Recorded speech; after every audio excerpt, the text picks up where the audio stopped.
Mortuary एक ऐसी जगह है जहां जिंदगी नहीं आती, सिर्फ मौत टिकती है।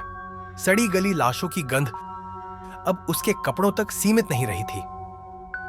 वह उसकी सोच में बस चुकी थी। रास्ते में पड़े पत्थरों को ठोकर मारता चलता। क्या यही मेरी पूरी जिंदगी है?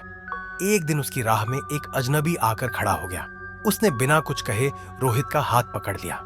अजनबी ने उसकी हथेलियों को बड़े ध्यान से देखा और धीमे रहस्यमय स्वर में कहा कि इन हाथों में अथाह धन लिखा है।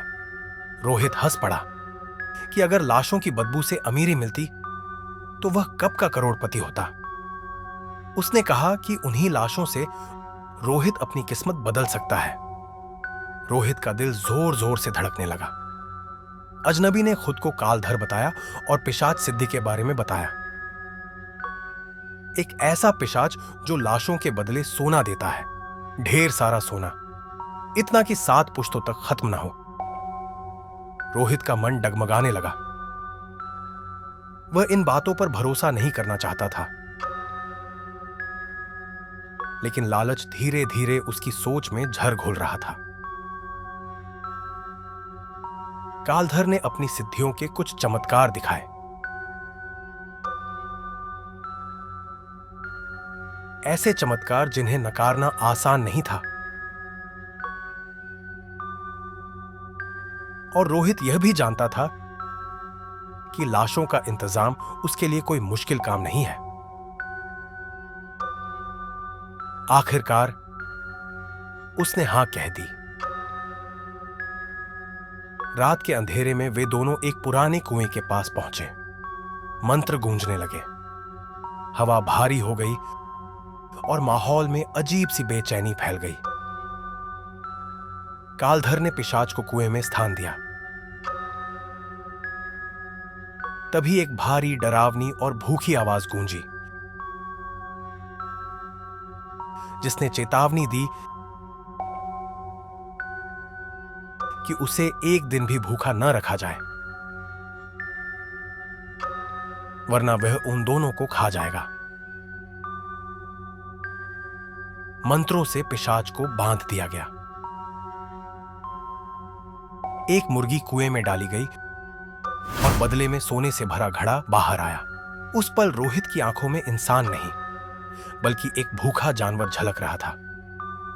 कालधर हंसते हुए बोला कि सोचो, इंसान की बलि देने पर कितना सोना मिलेगा। और बोला कि सोना उन दोनों का होगा। लालच ने उसकी इंसानियत को मार दिया।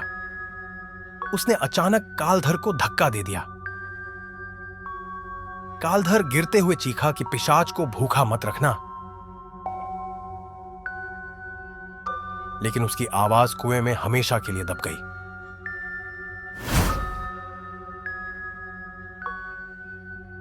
अब रोहित अकेला था और सोना सिर्फ उसका। हर दिन एक नई लाश और हर दिन और सोना। उसका घर सोने से भरता चला गया,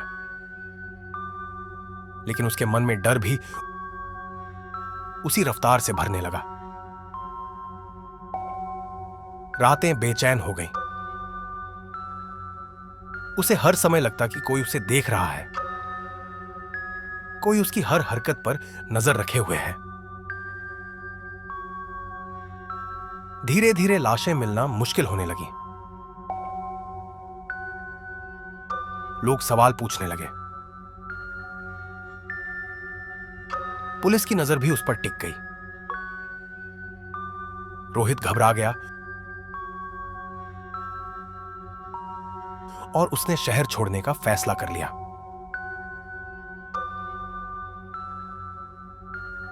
आखिरी लाश कुएं में डालकर वह निकल पड़ा। तभी अचानक मौसम बदल गया। आंधी चलने लगी, तूफान उठ गया और फिर अजीब सा सन्नाटा छा गया।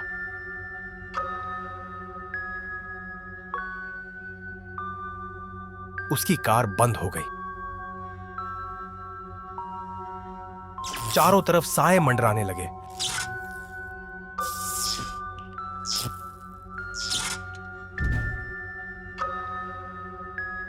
वह डर के मारे भागने लगा। अचानक सामने एक आदमी दिखाई दिया।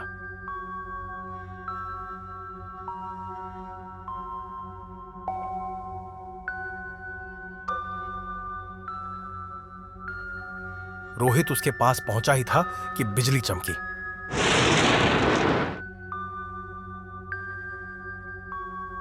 वह कालधर था,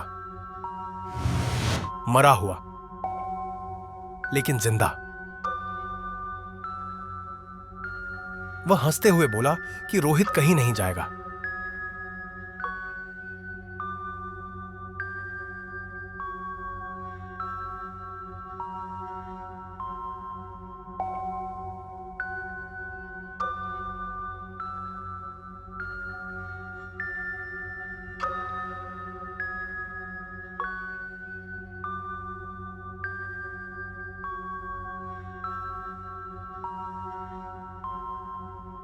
इसके बाद रोहित को याद नहीं रहा कि क्या हुआ।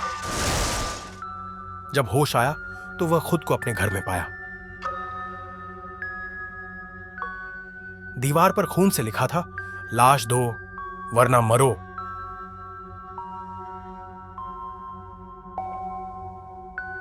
उसी वक्त पुलिस घर में घुस आई।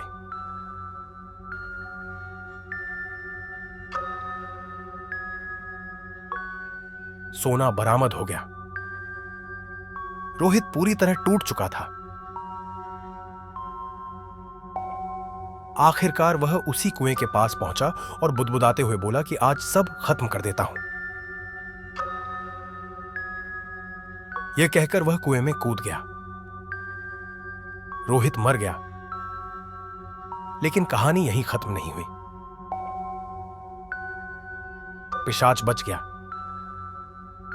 अब वह खुद लोगों को सोने का लालच देता है और हर लालची इंसान धीरे धीरे उसका शिकार बनता चला जाता है।